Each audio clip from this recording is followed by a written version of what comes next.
자, 26절에서 29절까지 다시 한번 읽읍시다. 시작.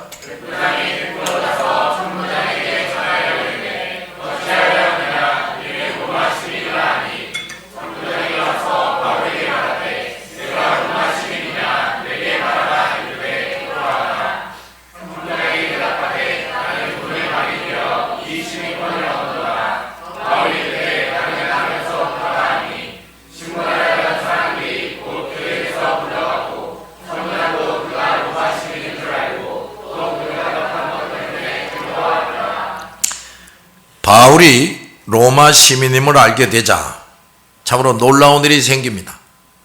신문하려던 사람들이 곧 그에게서 물러가고 천부장도 그 결박한 것 때문에 두려워했다 그랬어요.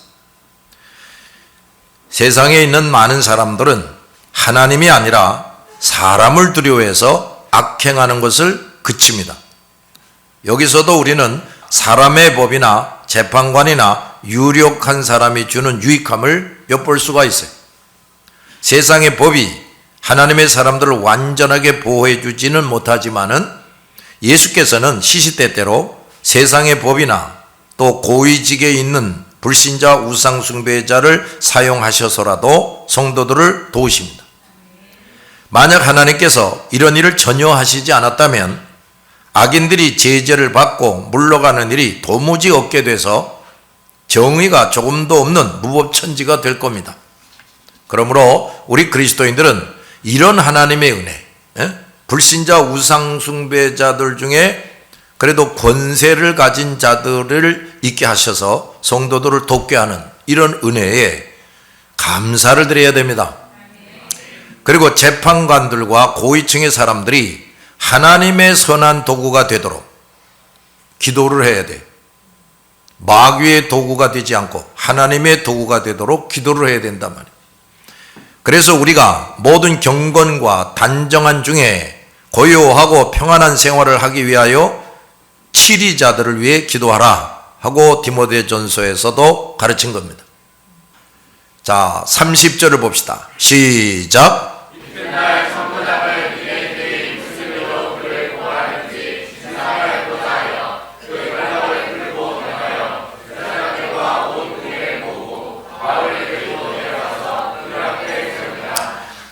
그 결박을 풀고를 더 잘 번역하면 바울을 묶은 사슬을 풀고입니다.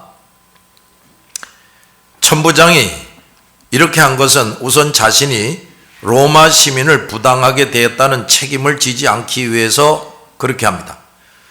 또한 바울의 문제가 종교적인 문제임을 알고 이것을 잘 다룰 수 있는 산헤드린에 넘겨서 좀 더 공정하게 심리하게 하기 위해서 이렇게 합니다. 전에 갈리오 총독은 이와 같은 상황을 만났을 때 종교에 관한 것임을 알고 그 일에는 관여하지 않고 그냥 바울을 방면합니다. 석방을 해요. 그는 좀 더 분별력이 있는 사람이었어요. 그리고 계속해서 자기 앞에서 고소하고 떠드는 자들도 내쫓아버렸어요.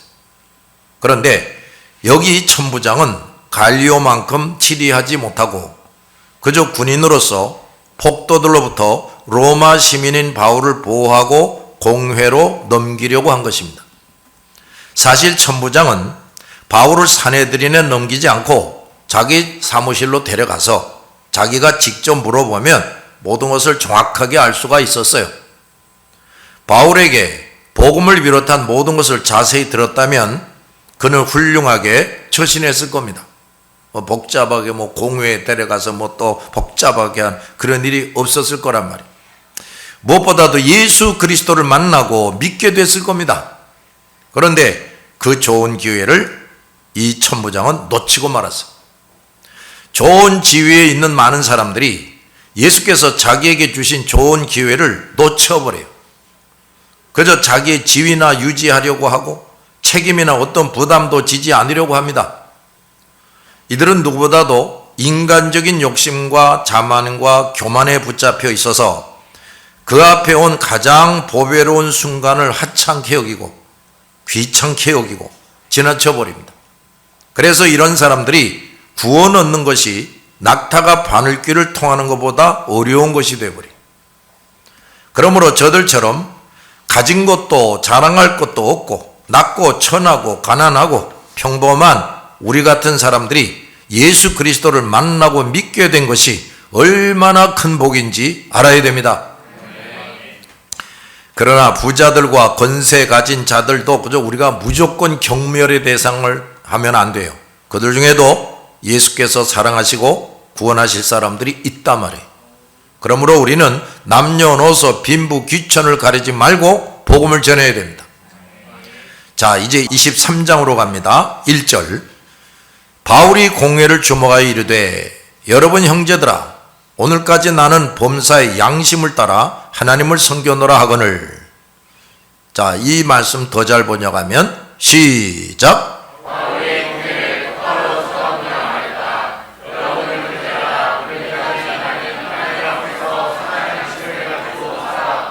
자, 이 한마디 한마디를 잘 이해를 하기 바랍니다.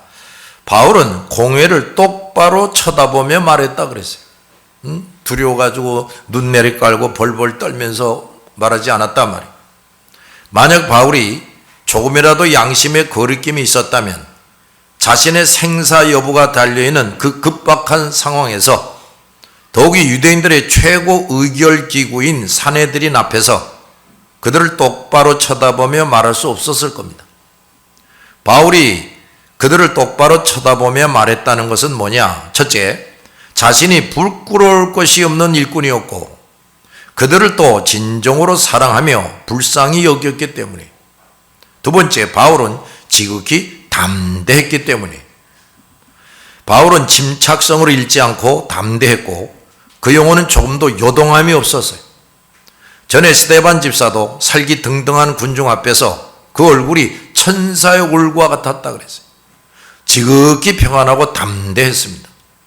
따라서 공회원들이 오히려 그의 앞에서 놀라고 두려워 떨었다 그랬어요.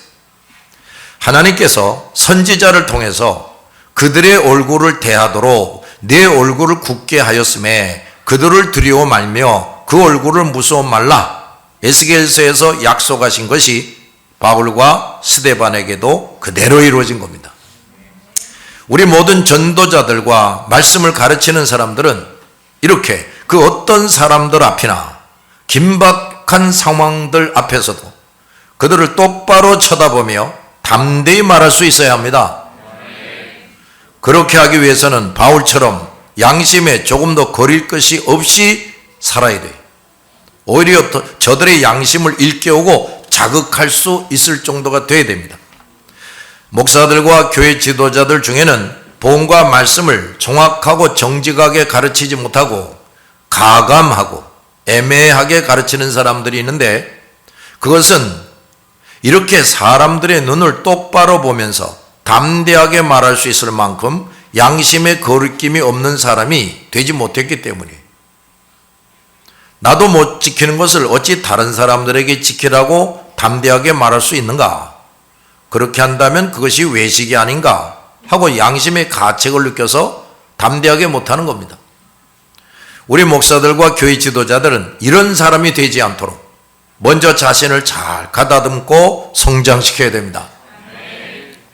이 일을 소홀히 하거나 실패해서 예수 앞에서 정직하고 담대하게 사역할 수 없는 사람들이 많아요.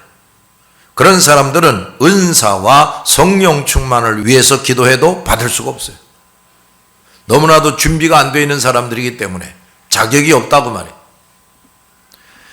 여러분 형제들아, 오늘까지 나는 하나님 앞에서 선한 양심을 가지고 살아왔다 그랬습니다.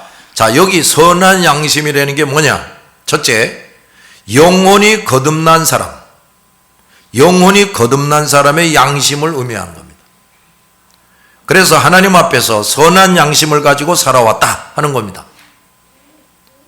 영혼이 성령의 능력으로 다시 태어나지 못한 사람은 그 영혼이 전적으로 부패 타락한 상태에 있기 때문에 결코 하나님 앞에서 선한 양심을 가질 수가 없어요. 선한 척은 할 수가 있지. 불신자들이나 우상숭배자들의 양심은 다 똑같지 않습니다. 그리고 그 양심은 변합니다. 하나님께서 모든 사람에게 양심을 주셨으나 죄인의 양심은 온전하지 못해요. 병들어 있어요. 또 자꾸 변질되고 타락합니다. 그러므로 하나님의 능력에 의해서 그 영혼이 새로 태어나지 않은 사람은 본래 아담에게 주신 양심으로 회복되거나 소유할 수가 없어요. 성령에 의해 거듭난 사람의 양심은 계속해서 성령의 도우심을 받아 더욱더 완전을 향해서 치료되고 변화되어 갑니다. 예수 그리스도를 믿어도 여전히 덜 치료되고 변화된 양심이 있어요.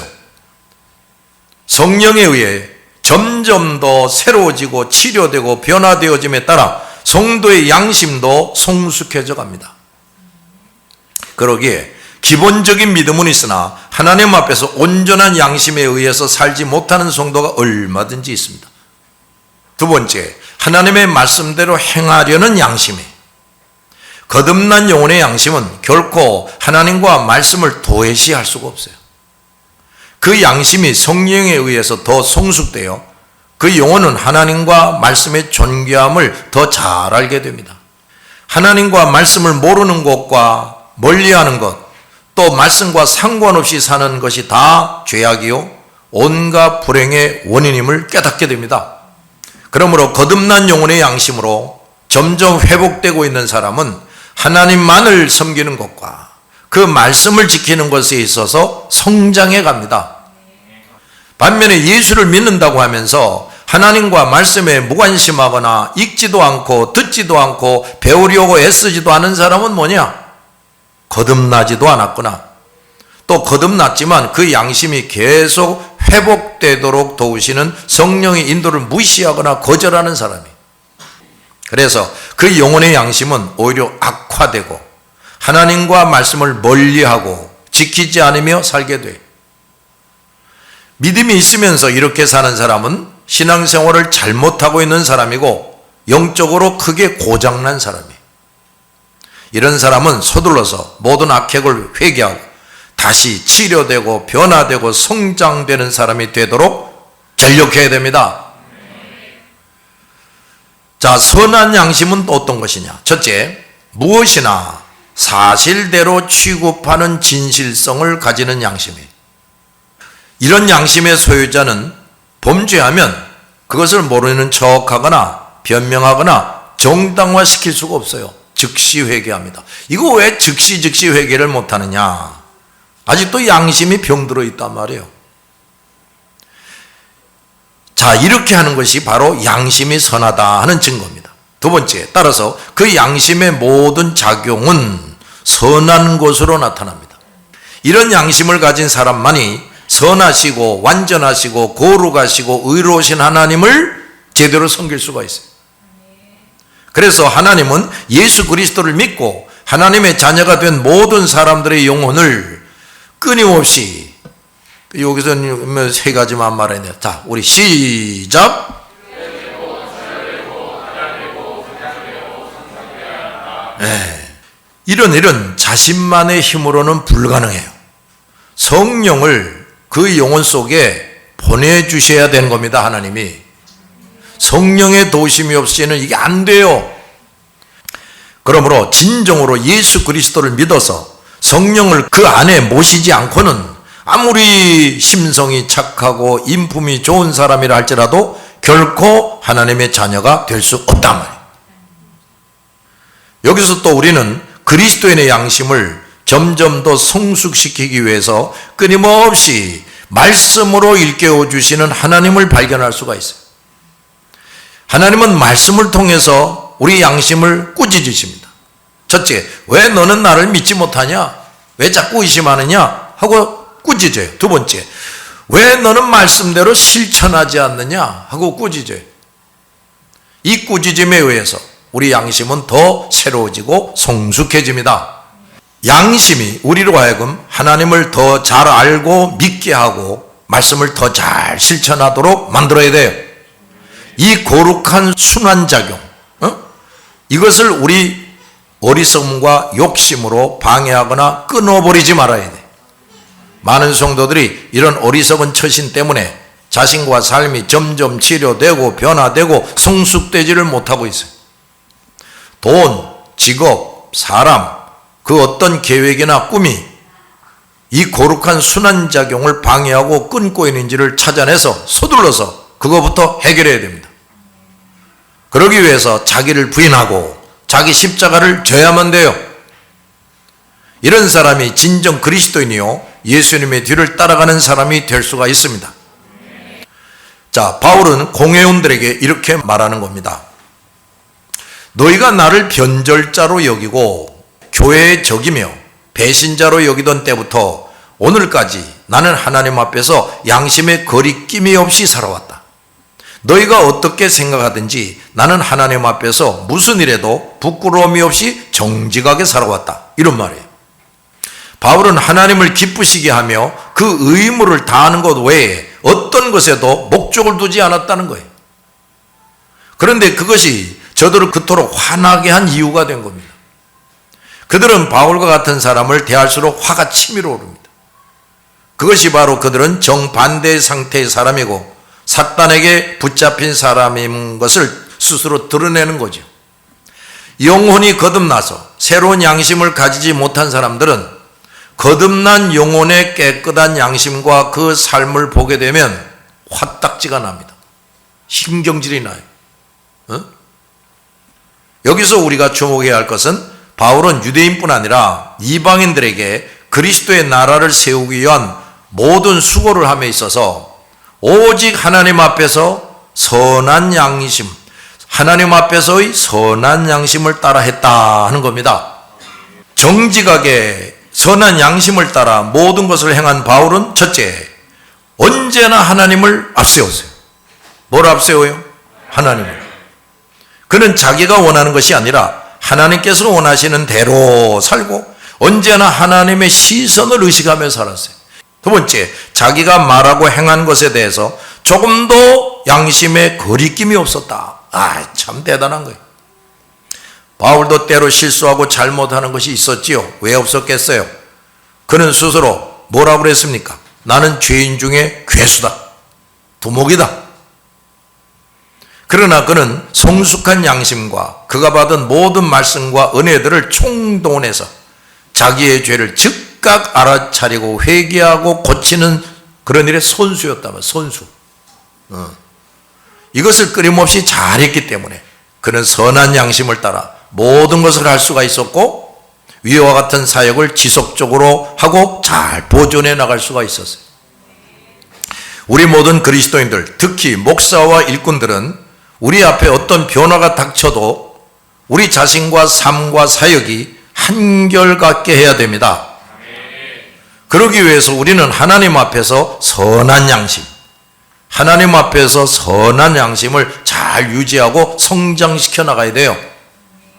이것을 잘하는 사람은 바울처럼 모든 사람들 앞에서 얼굴을 들고 그들을 똑바로 쳐다보며 하나님과 진리를 강하고 담대하게 증거할 수가 있어요. 2절을 봅시다. 시작.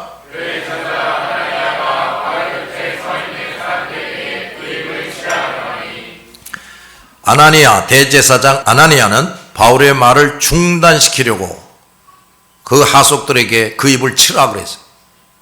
예수님도 미가서에 그들이 이스라엘 재판자의 뺨을 치리로다 하고 예언된 것과 같이 바로 이 산헤드린 법정에서 대제사장들의 종들 가운데 한 사람에게 욕을 당했어요. 시드기야는 미가 선지자를 때렸습니다. 바스훌은 에레미야 선지자를 때렸어요. 이들은 모두 하나님의 사람이 여호와의 이름으로 말할 때 그렇게 했습니다. 선을 행하고 복음과 진리를 정직하게 말하는 하나님의 사람들에게 모욕이 주어질 수가 있다고 말해요. 사람들은 흔히 옳은 말을 할 때 사람들이 지지해 줄 것 같이 생각하지만 그 반대의 경우가 얼마든지 많습니다. 그러므로 우리가 그런 일을 당할 때 이상히 여기거나 낙심하거나 울지 말아야 돼요. 아나니아는 폭력으로 바울의 영역을 저지하려고 했습니다. 그것은 마치 짐승의 힘으로 하나님을 대적하는 것과 같습니다. 영역을 가진 사람이 참으로 힘이 있는 사람이에요. 하나님을 잘 모르고 제대로 섬길 줄 모르는 사람들은 아무리 학식과 경험이 있고 권세를 가져도 하나님의 능력을 힘입을 수가 없어요. 이런 사람들은 하나님의 능력을 힘입는 사람들을 결코 제압하거나 이길 수가 없습니다. 교계에서 교권을 탐하는 사람들은 모두 아나니아와 같은 사람들이, 그들은 인간의 수단으로 성직자가 될 뿐 아니라 또 교권을 차지해. 그런데 끊임없이 과오를 저지를 수밖에 없지. 이 사람들은 성령의 인도대로 할 수가 없는 사람들이기 때문에 귀신이 하라는 대로 하는 사람들이기 때문에 끊임없이 잘못을 저지르게 되죠. 그러다 결국은 패망을 하는 겁니다. 왜냐? 이 사람들에게는 진정한 진리와 신앙과 영역이 없기 때문이에요. 바울이 자신의 무죄를 주장한 것은 대제사장 아나니아를 가증한 인물로 취급하려는 사람들을 자극하는 일이 됐습니다. 아나니아는 헤롯 아그리빠의 후원으로 대제사장직을 얻었다고 그래요. 역사적인 기록에 보면 11년 동안 대제사장직에 있었는데 이 사람은 친로마파였단 말이에요. 그래서 유대주의자들에게 미움을 받아서 결국 주후 66년 반로마 전쟁 때에 하수도 속에 숨었다가 발각이 돼서 비참하게 처형을 당했어요. 당시 하나님 앞에서 가장 정직하며 하나님의 신이 함께하는 사람의 입을 종을 시켜서 치게 했던 아나니아는 얼마 후 비참한 최후를 만나게 된 겁니다. 당시 유대교의 지도자들은 율법으로 알고는 있지만 하나님과 하나님의 사람들을 알아보지를 못했어요. 그들의 영혼은 어둡고 잠자고 병들어 있었기 때문에 그들은 하나님께서 그들 앞에 친히 나타나셨어도 알아보지 못했어요. 성경을 열심히 읽고 연구하던 사람들 중에는 이 사람들과 같이 영혼이 어둡고 병들어 있는 사람들이 많습니다. 이들은 그 사내들인 회원들처럼 누구보다 사탄의 앞잡이가 됩니다. 특히 지도자들 중에도 이런 사람들이 있다는 것을 우리는 알고 있어야 돼요. 그리고 이런 사람들을 구별할 줄을 알아야 하고 그들에게 안첨하거나 빌붙어서 이익을 얻으려 하고 이용당하거나 속지 않도록 자신을 잘 무장시키고 성숙시켜야 됩니다. 우리는 이런 사람들을 두려워하지 말고 책망할 줄 알아야 돼. 담대하게. 자, 3절 바울이 이르되 회칠한다며 하나님이 너를 치시리로다. 내가 나를 율법대로 심판한다고 앉아서 율법을 어기고 나를 치라 하느냐. 자, 더 제대로 번역하면 시작.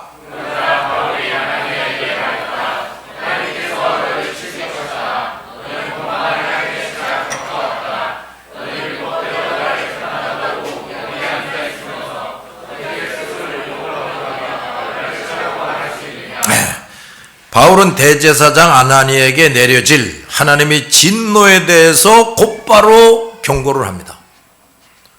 겉만 하얗게 칠한 벽은 겉만 희고 속은 흙이므로 겉과 속이 다르다는 것을 의미합니다. 아나니아는 악하고 불의한 자면서 대제사장의 직위를 가지고 있었고 율법대로 사람을 치리할 지위를 가지고 있으면서 무지한 바울을 치라 했으니 그는 더욱 표리부동한 악인이 된 겁니다. 이렇게 재판석에서 악을 행하는 재판장은 하나님께서 엄하게 심판합니다. 솔로몬은 불의한 재판장은 하나님께서 심판하신다 하고 분명히 말합니다. 그 이유는 재판석에서 악을 행했기 때문이라고 또 말해요. 재판석에서. 내가 심중에 이르기를 의인과 악인을 하나님이 심판하시리라 하고 또 말했습니다. 솔로몬은 재판석에서 악이 행해지는 일이 얼마든지 있을 수 있으나 그런 일을 하는 자들은 결국 공의의 하나님에 의해서 심판을 받을 것이라 했습니다. 바울도 아나니아에 대한 분한 마음이 아니라 그런 선지자적인 심령으로 말했습니다. 첫째, 바울은 아나니아의 악함에 대해서 지적을 합니다. 그냥 넘어가지 않습니다. 너는 위선자다. 속에는 온갖 악하고 더러운 것이 들어있으나 겉으로는 희게 단장하여 좋게 보이는 흙담이다. 이렇게 말하는 거예요. 이 말은 예수께서 바리새인들을 회칠한 무덤이다 하고 말씀하신 것과 같습니다. 두 번째, 바울은 아나니아의 파멸을 예고합니다. 하나님께서 너를 치실 것이다. 그로티우스라는 사람은 말하기를 아나니아가 그의 집무실을 떠난 후 곧바로 바울의 저주가 이루어졌다 그랬어요. 이런 사건이 있은 후 얼마 지나지 않아서 아까 내가 또 설명했듯이 하나님의 진노를 입어서 처참하게 죽었어요. 여로보암도 선지자를 해치려고 손을 뻗었을 때 그 손이 말라버렸다 그랬어요. 세 번째, 바울은 아나니아의 파멸의 이유를 말한 겁니다. 내가 교회의 최고 법정의 우두머리로서 율법에 따라서 나를 재판한다고 하면서 내 죄가 밝혀지기도 전에 나를 치라고 명령했다. 율법은 그만한 잘못이 없는 한 누구도 매로 때릴 수 없다고 규정하고 있어요. 또한 피고가 자기를 변호할 기회를 주지 않거나 그의 말도 들어보지도 않고 정죄하는 것은 어떤 법에도 위배되는 것인데 교회 최고의 재판권자가 그런 일을 했으니 그는 마땅히 파멸을 당할 자라는 말입니다. 바울은 폭도에게 폭행을 당했을 때는 아버지여 저들을 용서해 주소서 하고 기도를 했습니다. 그런데 율법을 따라 재판해야 할 대제사장이 못된 짓을 할 때 결코 용납하지 않았어요. 하나님이 너를 치실 것이다. 우리는 바울처럼 담대하게 권세 있는 악인을 꾸짖을 줄 알아야 됩니다. 그러려면 자신은 돌보지 말아야 돼. 많은 교회 지도자들이 연약하고 권세 없는 사람들은 잘 책망하면서 권세 있고 지위가 있는 사람들에게는 말을 아끼거나 침묵합니다. 우리 그리스도의 사람들은 그렇게 해서는 안 된단 말이에요. 우리가 예수와 한 몸이 되었다면 예수께서 하신 일을 담대하게 해야 됩니다. 이때 우리는 십자가를 질 각오를 해야 돼요. 저놈들이 나를 괴롭힌다면 받겠다. 이렇게 하기를 꺼리거나 회피한다면 그는 예수의 진정한 지체, 예수와 한 몸을 이룬 사람이라고 예수님께 인정받기 어려운 사람이에요. 예수님은 헤롯을 여우라 그러셨어요. 누가복음에 보면 악한 교권자들에게는 화 있을 것이다. 외식하는 서기관들과 바리새인들아 그랬어요. 외식자들이라 그랬어요. 세례 요한은 바리새인과 사두개인들에게 독사의 자식들아 하고 엄히 책망했습니다. 바울의 이 말은 아나니아뿐 아니라 당시 유대인들을 향한 판결 온도가 됐습니다. 유대인들은 당시에 로마를 상대로 수시로 테러를 하고 아주 못된 짓을 했어요. 마카비라는 사람이 일어나가지고 우리가 로마에서 해방되자 하면서 로마 군대를 급습해가지고 군인들을 막 학살을 했어요. 그러자 로마 원로원에서 결정을 내리기를 저 이스라엘 놈들처럼 못된 놈들이 없으니 다시 군대를 보내가지고 싹 쓸어버리자. 그래서 싹 쓸어 죽여버려. 그리고 남은 사람들은 전 세계로 흩어버려. 이 유대인들은 전 세계에 흩어져서도 인간다운 대우를 받지 못합니다. 그러다가 히틀러라는 괴물이 또 나타나가지고 유대인들 때문에 인류가 불행해진다고 생각하게 해서 그들을 극심하게 학살해버립니다. 교회 지도자들까지 재판을 굳게 하고 악행을 중단하지 않으면 하나님은 선민이던 이스라엘이라도 파멸시키듯이 엄하게 심판합니다. 알았습니까? 모든 교회 지도자들은 이 사실을 결코 잊지 말아야 돼요. 기도하십시다.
you.